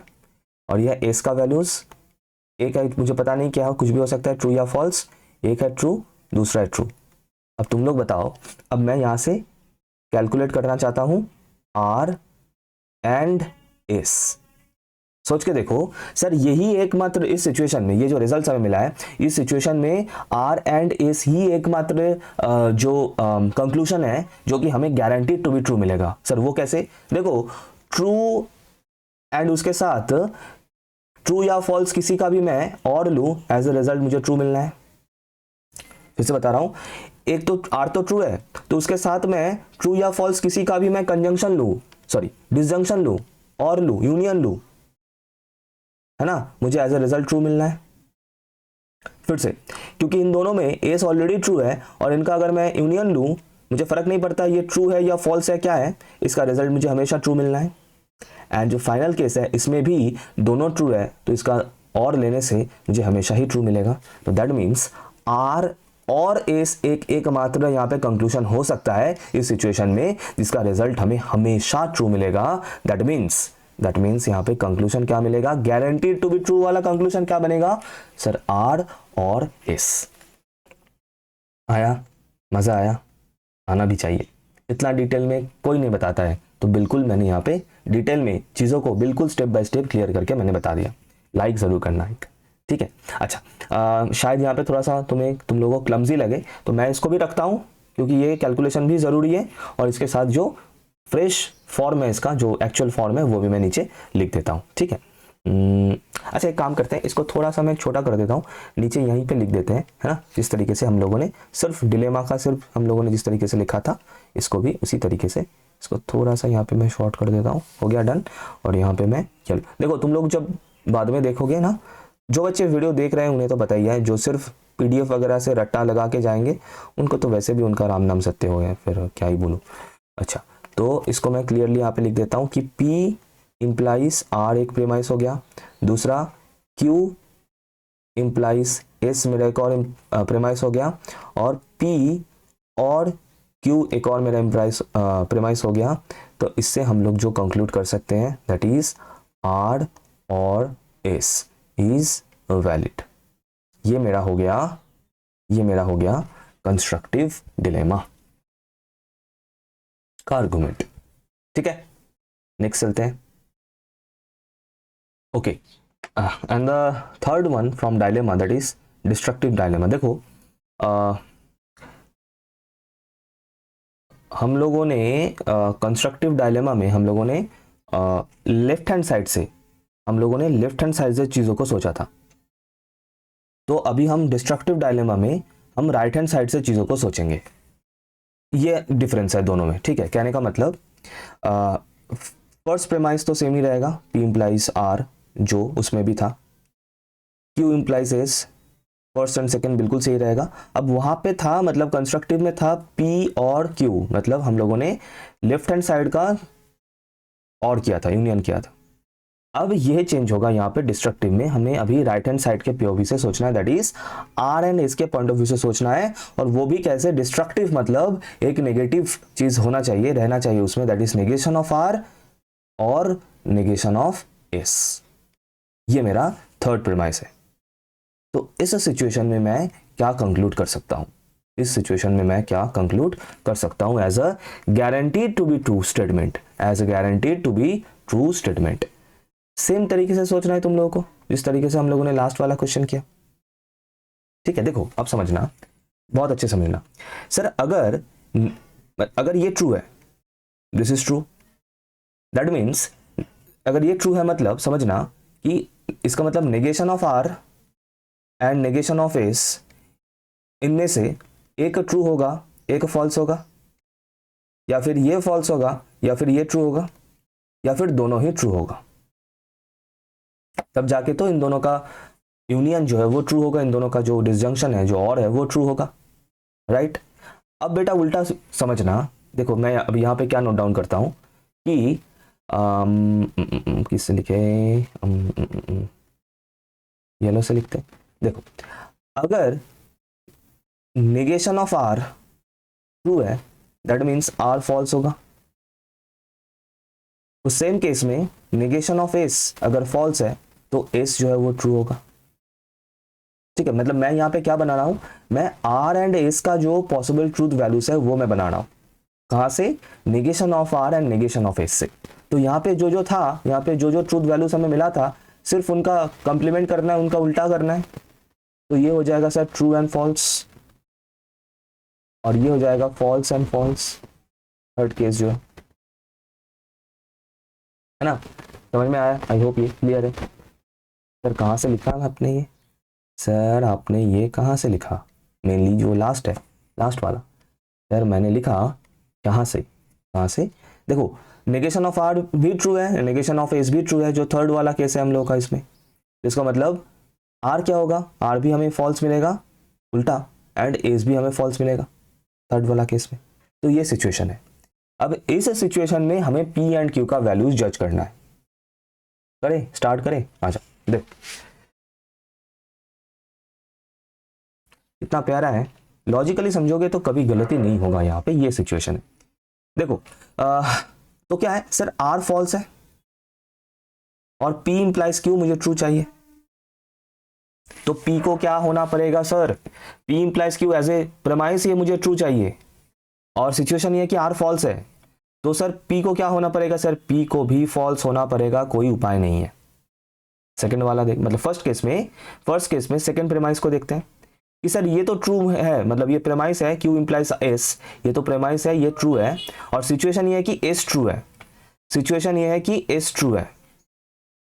तो अगर एस ट्रू है ना, अगर एस ट्रू है और क्यू इंप्लाइज एस मुझे ट्रू चाहिए, तो सर क्यू को भी ट्रू होना पड़ेगा, या फिर क्यू फॉल्स भी हो सकता है, नो प्रॉब्लम। तो इसका मतलब यहाँ पे मैं श्योर होके नहीं बोल सकता हूं, फिर से बता रहा हूं कि क्यू ट्रू हो या फिर फॉल्स हो, ट्रू होने से भी देखो, फिर से यहाँ पे मैं साइड में लिख रहा हूं कि ये सिचुएशन है Q implies S and this is true, this is true, और मेरे पास वैल्यू है, मेरे पास डेटा है कि एस इज ट्रू। तो अब क्यू अगर फॉल्स हो, बाय डिफॉल्ट वाला केस के तहत ये भी ट्रू हो जाएगा फिर, एंड अगर क्यू ट्रू हो तो भी लॉजिकली ट्रू इंप्लाइज ट्रू, तो फिर ये ट्रू हो जाएगा। इसका मतलब क्यू का वैल्यू ट्रू या फॉल्स में से कुछ भी हो सकता है इन दिस केस, चलेगा। चलो सेकंड केस देखते हैं, दैट इज ये वाला केस देखते हैं। सर यहाँ पे उल्टा सिचुएशन है, क्योंकि यहाँ पे मेरे पास है P implies R is true, premise है तो ये ट्रू है, और मेरे पास है R ट्रू है, अभी मेरे पास अभी R ट्रू है। तो अगर R ट्रू है, फिर से P का वैल्यू कुछ भी हो, ट्रू या फॉल्स, P इंप्लाइज R जो है वो ट्रू हो जाएगा, just because R is true. ठीक है, और सेकेंड प्रेमाइस में Q इंप्लाइज एस में अभी मेरे पास है Q एस इज फॉल्स, अभी मेरे पास है एस इज फॉल्स, मेरे पास है एस इज फॉल्स, और Q इंप्लाइज एस मुझे ट्रू चाहिए। फिर से बता रहा हूं, मेरे पास है मुझे Q इंप्लाइज एस मुझे ट्रू चाहिए, मेरे पास रिजल्ट है फॉल्स एस, तो Q को क्या होना पड़ेगा सर, अगर Q ट्रू हो तो ये कभी ट्रू नहीं हो सकता फिर इन दैट केस। इसका मतलब Q को कंफर्म फॉल्स होना पड़ेगा, तब जाके फॉल्स इंप्लाइज फॉल्स वो ट्रू बनेगा। तो यहाँ पे जो सेकंड केस बन रहा है Q का वैल्यू वो बन रहा है फॉल्स, सही है, चलेगा। सर लास्ट वाला केस जहां पे R एंड एस दोनों ही फॉल्स हो, R एंड एस दोनों ही फॉल्स हो। सर अब सिचुएशन क्या है, सिचुएशन ये है कि P इंप्लाइज R मुझे ट्रू चाहिए, P इंप्लाइज R मुझे ट्रू चाहिए, और R फॉल्स हो चुका है, आर फॉल्स हो चुका है। फिर से बता रहा हूँ, मुझे पी, मैं हट जाता हूँ है ना, मैं हट ही जाता हूँ यहाँ से। क्या बताया मैंने सर, मुझे चाहिए P implies R to be true, और मेरे पास रिजल्ट है आर इज फॉल्स। तो ये ट्रू कब होगा सर, जब पी भी फॉल्स होगा तब जाके ये ट्रू होगा, अदरवाइज पॉसिबल नहीं है। दैट मीन्स थर्ड केस में पी का वैल्यू मुझे फॉल्स मिल रहा है। बिल्कुल सेम लॉजिक को फॉलो करते हुए क्यू इंप्लाइज एस, सर ये ट्रू मुझे चाहिए क्योंकि ये प्रेमाइस है, और मेरे पास रिजल्ट है एस इज फॉल्स, मेरे पास एक रिजल्ट है एस इज फॉल्स। तो सर क्यू को क्या होना पड़ेगा, सर क्यू को फॉल्स होना पड़ेगा, फॉल्स होना पड़ेगा। ठीक है, तो इसका मतलब यहाँ पे P एंड Q का जो तीन केसेस हमें मिल रहा है वो है कुछ इस तरीके से। क्या क्या मिल रहा है सर, यहाँ पे मैं लिख देता हूँ, P एंड Q का जो मेरे पास रिजल्ट्स मिल रहा है, दैट इज अगर P फॉल्स है तब, जब P फॉल्स है तब Q ट्रू या फॉल्स में से कुछ भी हो सकता है, जब Q फॉल्स है तब P ट्रू या फॉल्स में से कुछ भी हो सकता है, या फिर एक और केस जब दोनों ही फॉल्स हो सकता है, दोनों ही फॉल्स हो सकता है। अब सर मुझे कंक्लूजन लिखने का टाइम आ गया मेरा, यहाँ पे अभी मैंने कंक्लूजन लिखना है। अब सर कंक्लूजन कैसे लिखे, सर फॉल्स से तो कंक्लूजन नहीं बनता, कंक्लूजन सिर्फ और सिर्फ ट्रू से बनता है जो कि गारंटीड टू बी ट्रू हो। अब बेटा जैसे हम लोगों ने स्टार्ट किया था नेगेशन से, तो अभी यहाँ पे उल्टा काम करना है। देखो हम लोगों ने क्या किया, हम लोगों ने नेगेशन से स्टार्ट किया, उससे उसका एफर्मेटिव वाला मतलब या फिर पॉजिटिव वाला स्टेटमेंट बनाया, फिर उससे मतलब ये था आर एंड एस का, फिर उससे आर एंड एस का पॉजिटिव वाला हम लोगों ने रिजल्ट्स बनाया, फिर उससे हम लोगों ने पी एंड क्यू का पॉजिटिव वाला हम लोगों ने रिजल्ट निकाला। अभी हम लोग इससे पी एंड क्यू का नेगेशन वाला रिजल्ट कंक्लूड करेंगे। ये बना इसका चेन, सही है। ओके, तो अगर ये सिचुएशन है पी एंड क्यू के बीच में, तो सर इनका नेगेशन क्या क्या बनेगा, कॉरेस्पॉन्डिंग नेगेशंस क्या क्या बनेगा। देखो तो ये बनेगा ट्रू, और ये पता नहीं कुछ भी हो, कुछ भी हो, ये होगा ट्रू, दोनों ही ट्रू। अब सर कुछ बात बन रहा है, अब सर यहाँ पे यहाँ से हम इसको एक कंफर्म टू बी ट्रू वाला कंक्लूजन हम लिख सकते हैं। कैसे, अगर सर हम यहाँ पे इनको और कर दे, इनके बीच में यूनियन डाल दे, क्योंकि हमें पता है ट्रू और जो भी हो ट्रू या फॉल्स उसका रिजल्ट हमें ट्रू मिलना है हमेशा। फिर से कुछ भी हो रिजल्ट ट्रू या फॉल्स और ट्रू, इसका रिजल्ट भी हमें यूनियन ट्रू, इसका भी रिजल्ट हमें ट्रू मिलना है। एंड फाइनली ट्रू और ट्रू का रिजल्ट तो हमें ट्रू मिलना ही है। दैट मीन्स जो इससे हमें कंक्लूजन मिल रहा है that is negation of P और नेगेशन ऑफ क्यू। ये बना इसका सिचुएशन, ये बना इसका argument, conclusion. Valid valid valid. मजा आया, बहुत तगड़ा बहुत तगड़ा, मजा आया, मुझे तो मजा आया बेटा, तुम लोगों को बताओ अपना। तो फिर मैं यहाँ पे अभी कंक्लूड कर दूं, क्लियरली नोट डाउन कर लूं, तुम लोग कर सकते हो। चलो मैं भी कर देता हूँ यहाँ पे फाइनल कंक्लूजन। तो फर्स्ट प्रेमाइस था P इंप्लाइज R, दूसरा प्रेमाइस था Q इंप्लाइज S, तीसरा प्रेमाइस था नेगेशन ऑफ R और नेगेशन ऑफ S। इससे जो कंक्लूजन हमें मिलेगा, देयरफॉर नेगेशन ऑफ P और negation of Q, this is the final argument of destructive dilemma. Exclusive है, फिर से बता रहा हूं, सब जगह पे नहीं मिलता है, तो एक लाइक जरूर करना। मुझे पता है थोड़ा सा वीडियो शायद लेंदी बन रहा है, ठीक है, लेकिन करना है हमें इसी तरीके से, we have to do it, है ना। तो चलते हैं नेक्स्ट में। ओके नेक्स्ट चलते हैं फिर, दोनों ही बस है और नहीं है, ठीक है। फिर इसके बाद ना हम क्वेश्चन भी करेंगे यहाँ से, क्योंकि ये कंटिन्यूएशन में क्वेश्चन समझना ज़रूरी है।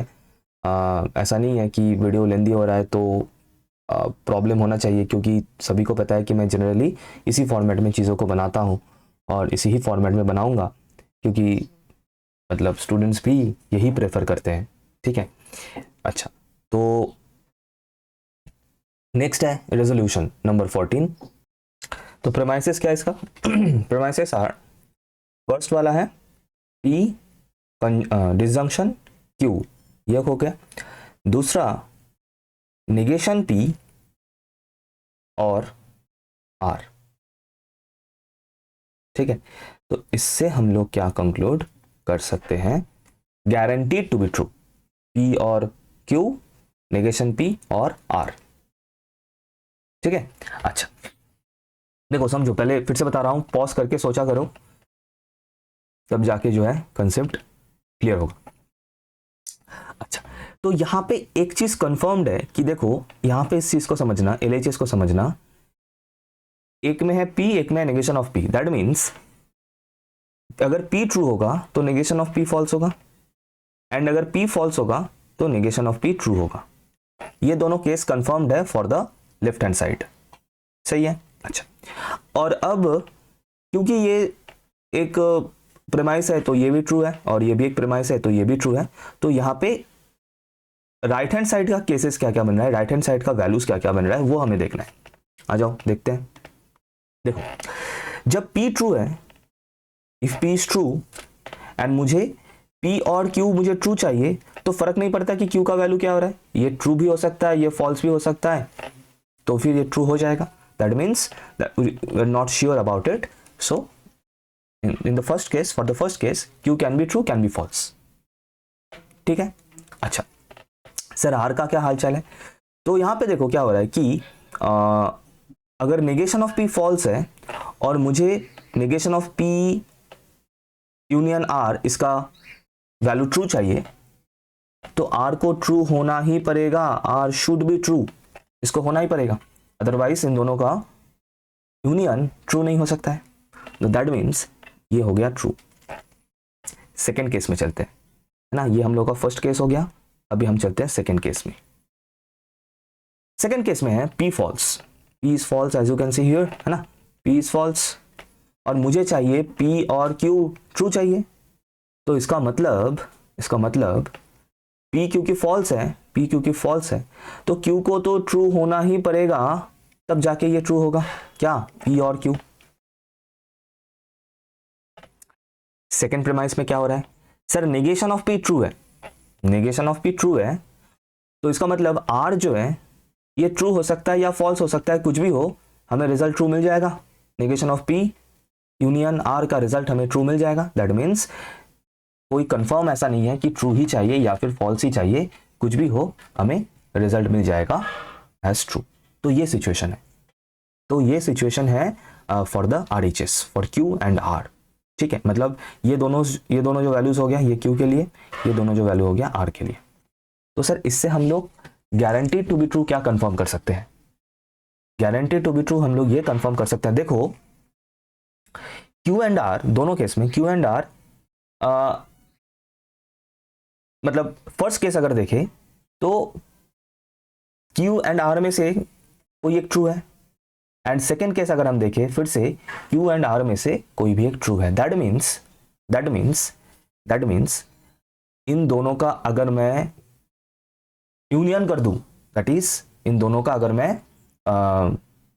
डिसजंक्शन ले लूं Q और R, तो ये गारंटीड टू बी ट्रू है, ये हमेशा ट्रू होगा, this will always be true. क्यों सर, फिर से बता रहा हूं, क्योंकि जो भी हमें रिजल्ट मिल रहा है यहाँ पे Q एंड R का जो वैल्यूज है, फर्स्ट केस में Q एंड R में से R is guaranteed to be true, and second case में Q एंड R में से Q is guaranteed to be true. That means Q and R में से किसी भी केस में कोई ना कोई एक, Q एंड R में से दोनों में से कोई ना कोई एक हमेशा ट्रू होगा, और अगर कोई दोनों में से कोई एक हमेशा ट्रू होगा, दैट मीन्स उन दोनों का और यूनियन भी हमेशा ट्रू होगा। इज इट ट्रू और not? Yes sir, it is true. That means the conclusion will be, the guaranteed to be true वाला conclusion will be from this situation is Q और R, ठीक है। तो मैं इसको थोड़ा सा यहाँ पे फ्रेश करके लिख देता हूँ, दैट इज P और Q is my first premise, negation P और R is my second premise. तो इससे जो guaranteed to be true conclusion हमें मिल सकता है for a valid argument, that is Q और R इज वैलिड, ठीक है। ये हो गया रेजोल्यूशन, ये हो गया रेजोल्यूशन। बेटा मजा आया, सही है। चलो नेक्स्ट चलते हैं। लास्ट है नॉन सिक्यूटर। नॉन सिक्यूटर मतलब देखो ये थोड़ा सा मजेदार है, इन द सेंस थोड़ा सा चाइल्डिश भी लग सकता है, बट फिर भी we need to know this. That is, मान लो मेरा एक पहला प्रेमाइस है P, दूसरा प्रेमाइस है Q, और हम लोग इससे कंक्लूड कर रहे हैं R। सर ये क्या है, ये क्या है कैरी-मिनाटी वाला? क्या ये एक वैलिड स्टेटमेंट है? क्या ये पॉसिबल है? Sir this is invalid. हाँ सर, इसका मतलब ऐसे ही कुछ प्रीमाइसेस एंड कंक्लूजन को नॉन सिक्वेटर, ये सिक्वेटर जो वर्ड है ये एक्चुअली आ रहा है फ्रॉम द वर्ड सीक्वेंस, ठीक है, मतलब सीक्वेंस में ना हो, ऐसे ही कुछ रैंडम अगर हम लिख दे कुछ प्रीमाइसेस से एक completely arbitrary out of nowhere एक कंक्लूजन लिख दे, so that will become an invalid argument. So ये जितने भी इस टाइप का इनवैलिड आर्गुमेंट्स है जो कि नॉन सिक्वेंशियल है, कोई भी ऐसे ही कुछ भी लिख दिया हम लोगों ने, वो आ जाता है इस कैटेगरी के अंदर, इस रूल के अंदर, दैट इज नॉन सिक्वेटर। तो इस चीज का ध्यान रखना, ठीक है। तो जो भी रूल्स था, रूल्स ऑफ इन्फरेंस था, वो हम यहाँ पे खत्म कर चुके हैं। अभी हम इनसे कुछ क्वेश्चंस सॉल्व करेंगे और करके इसको यहाँ पे एंड करेंगे, ठीक है। ओके, तो मैंने अभी नोटिस किया कि ये बहुत ज़्यादा लेंदी हो गया, तो इसको अभी हम लोग यहीं पे कंक्लूड करते हैं रूल्स को। इन रूल्स को यूज़ करके देखो, मैंने क्या, जो फर्स्ट हाफ में हम लोगों ने जो थ्योरी कंप्लीट किया, जो भी कंसेप्ट था वो हम लोगों ने कंप्लीट किया, फिर मैंने एक डेडिकेटेड लेक्चर बनाया सिर्फ और सिर्फ क्वेश्चन का, है ना। फिर से हम वही चीज़ करेंगे। यहाँ तक हम लोगों ने रूल्स ऑफ इन्फरेंस रिलेटेड जो भी डिफरेंट रूल्स है उनका हम लोगों ने बहुत अच्छे से समझ लिया। अब इनसे जो भी क्वेश्चंस हम लोग कर सकते हैं उनका मैं नेक्स्ट लेक्चर में सिर्फ और सिर्फ क्वेश्चंस करवा दूंगा। सिर्फ यहाँ तक हम लोगों ने जो भी चीज़ें कंप्लीट किया उससे रिलेटेड, और उसके आगे का भी कंसेप्ट हम फिर से करेंगे और उनसे रिलेटेड क्वेश्चंस भी करेंगे, ठीक है। तो नेक्स्ट वीडियो में सिर्फ और सिर्फ हम लोग क्वेश्चंस करेंगे ऑन दिस टॉपिक्स, ठीक है। सो इस वीडियो को मैं यहाँ तक रख रहा हूँ। लाइक, शेयर एंड सब्सक्राइब कर लेना अगर अब तक नहीं किया तो। मिलते हैं नेक्स्ट वीडियो में।